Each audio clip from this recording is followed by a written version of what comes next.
Assalamualaikum warahmatullahi wabarakatuh. Berjumpa dengan saya, Tri Lestari, CGP Angkatan 4 Kabupaten Wonogiri dalam aksi nyata budaya positif modul 1.4. Aksi nyata yang saya lakukan meliputi 1.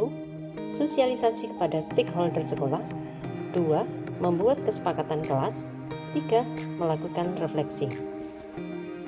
Latar belakang, pandemi COVID-19 sudah berlangsung hampir 2 tahun. Beberapa hal positif yang ada di sekolah hampir semua berubah.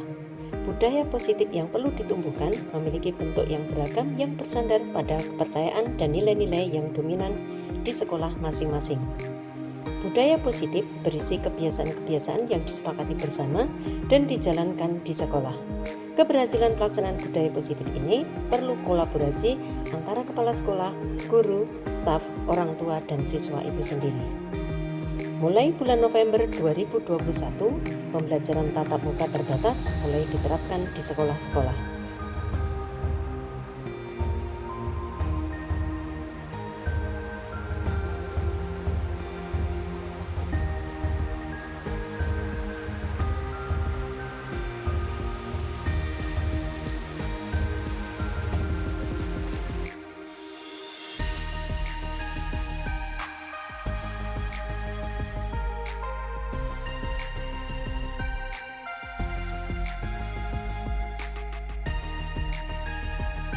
Sebagai pendidik, mengawali pembelajaran, hal pertama yang kami lakukan adalah menumbuhkan budaya positif di era new normal, khususnya di SMA Negeri 1 Slobima. Beberapa kebiasaan yang diterapkan di era new normal antara lain penerapan prokes 5M, memakai masker, mencuci tangan, menjaga jarak, mengurangi mobilitas, dan menghindari kerumunan. Budaya positif ini akan berkembang seiring waktu dan dapat dibentuk. Jika budaya positif sekolah dapat membawa hasil yang positif, maka untuk menumbuhkan budaya positif, kami melakukan aksi nyata. Berikut aksi nyata yang kami lakukan. Nah, di sini ada yang masalah.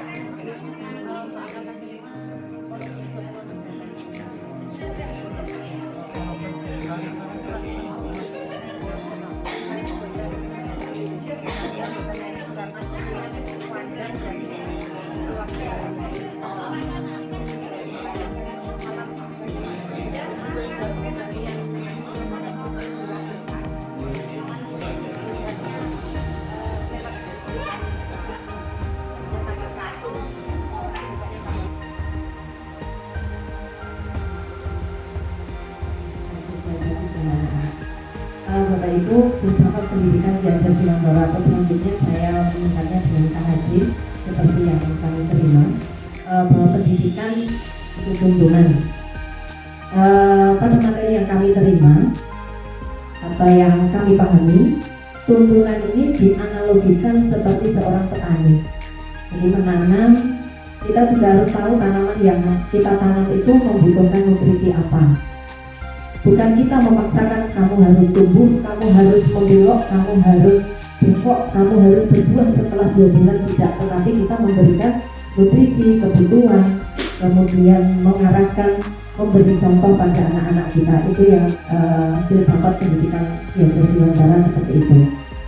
Untuk bahasa yang lebih bahasa filsafatnya adalah guru itu menghamba pada murid, itu kalimatnya. Tapi menghamba bukan berarti menyembah atau yang seterusnya, tapi menghamba itu dalam artian memberikan tuntunan dan memberikan teladan.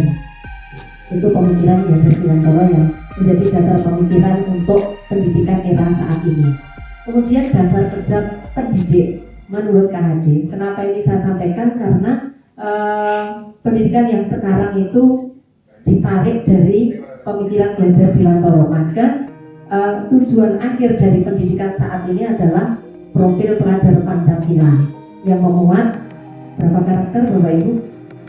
Ada 6 karakter profil pelajar Pancasila.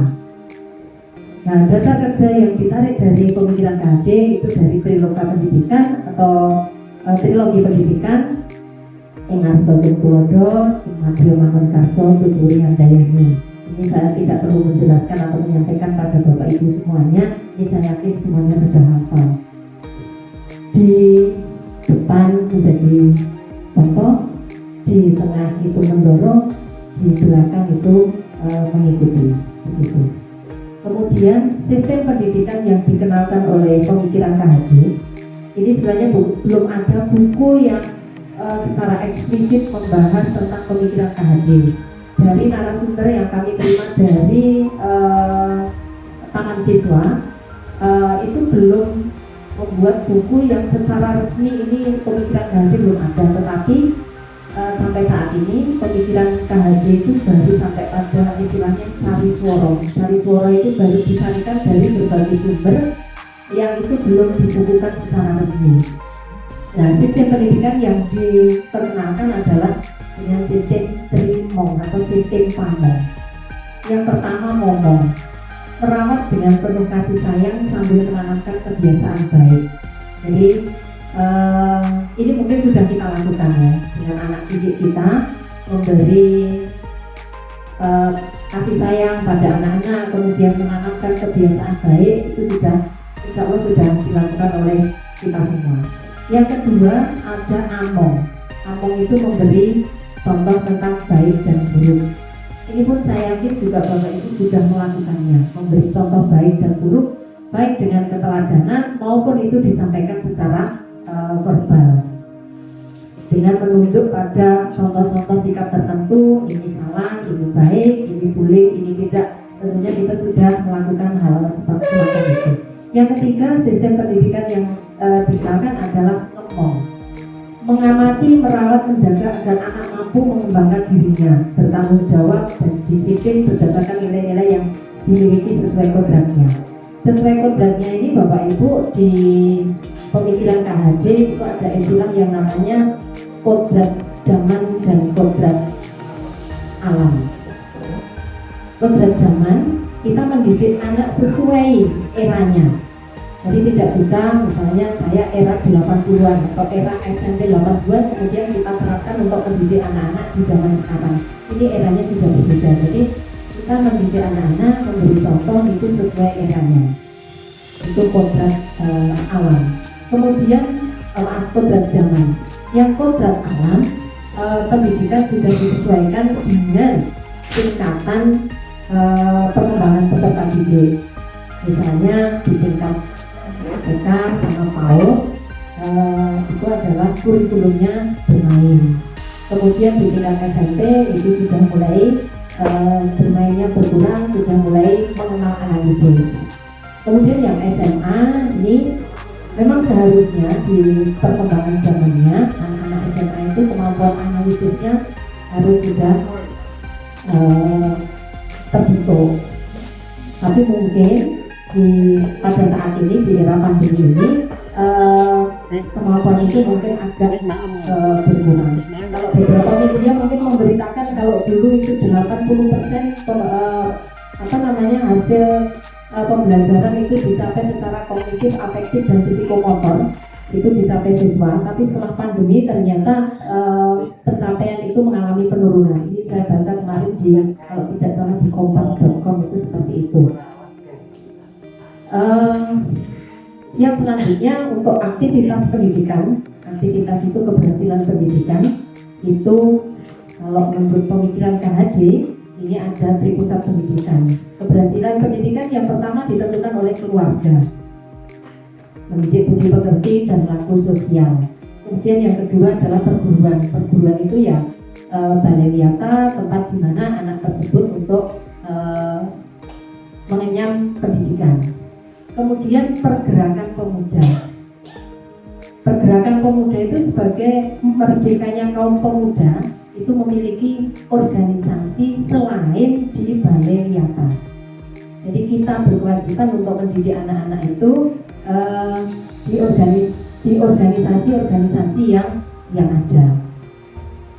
Nah kalau sekarang ini mungkin ada OSIS, kemudian ada Ekstra, kemudian ada Rohis, Rokris, Rokbud. Nah kewajiban kita untuk mendidik mereka mengenali organisasinya, kemudian berkomitmen dengan organisasinya, disiplin dan tanggung jawab dengan apa yang telah menjadi kesepakatan siswa. Dan yang berikutnya untuk ranah pendidikan ini hampir sama dengan apa yang kita alami saat ini. Pada saat saat itu ranah pendidikan itu dengan model 3 itu yang KHD. Yang pertama ngerti itu pada waktu itu karena berbasis budaya Jawa, maka istilahnya pakai bahasa Jawa, ngerti. Dalam pendidikan modern, ngo itu hampir sama dengan pemahaman atau sisi kognitif anak-anak yang saat ini sudah kita pakai untuk pembelajaran anak-anak. Kemudian yang kedua, pendidikan itu harus ngerosok, atau kalau saat ini afektifnya. Kemudian yang ketiga, pendidikan itu juga harus melakoni. Apa yang pada pendidikan modern itu psikomotor. Jadi tringo ini sudah dilakukan pada saat taman siswa baru terbentuk, ngerti, ngerosok, dan melakoni. Nah sekarang diterjemahkan pada pendidikan modern itu ada kognitif, afektif, dan psikomotor. Kemudian yang selanjutnya metode belajarnya yang dipakai pemikiran KHD untuk di taman siswa itu ada trino. Maaf, ini bukan karena saya kemudian saya mengambil istilah semua gitu. Ini karena memang dari sananya berbasis semua. Ada metode belajarnya. Yang pertama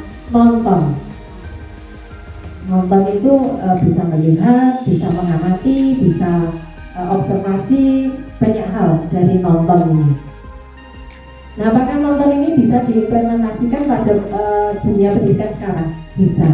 Nonton itu bisa browsing di YouTube, browsing di Google Browser.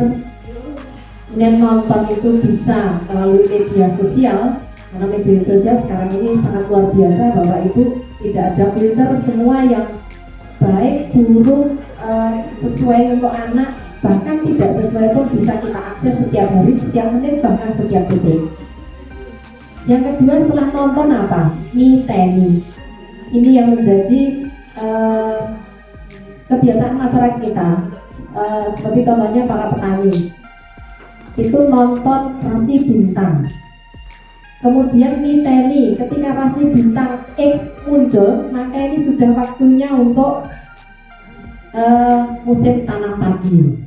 Itu yang menjadi filosofi masyarakat.